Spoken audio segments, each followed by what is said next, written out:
Aduna kita gitawag nga proseso sa atong gitawag accusatorial Aha. system, no? Ang mag-akusar kanimo mao man ang departamento sa hustisya, no? Mhm.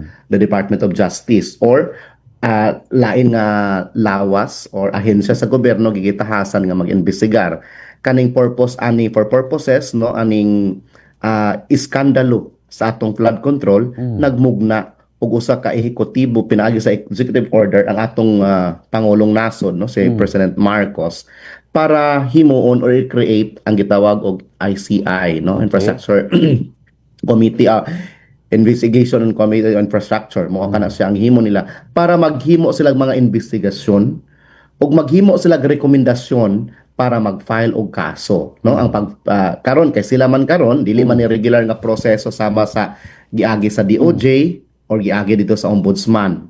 Apan kani proseso karon sa ICI, Bombo Mhm. Jonel, sila ang investigatory and recommendatory nga body. Okay. Aniet kani gyapon ang ilang findings, rekomendasyon ila kining gi-file sa ombudsman kay mga involved man ni ani ang mga atong mga dagko nga mga opisyal sa Mhm. gobyerno.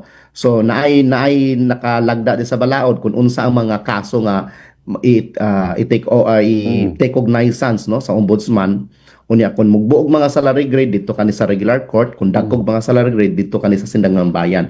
So sa akong tanawan ni ani ang Mhm. rekomendasyon sa ICI gi-adapt sa ombudsman. Mo nang sila ang ombudsman na dayon naghimo og pagduso sa kaso dito sa Sandigang Bayan.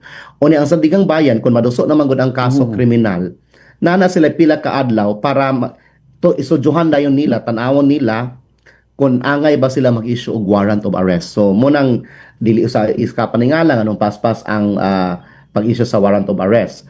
Pero ang ako lang duda Yes, sir. ani Bombo Junel kay supposedly kining ang ah, dili nimo i-announce nga nanay mag-issue, nanay Mhm. mag-press, nanay mag Takpan.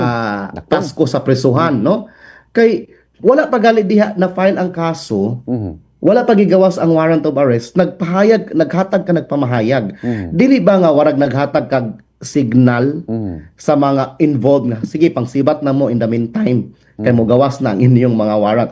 Daw dili ma-serve ang warrant kay nakasibat na sila, nang Mhm. layas na sila.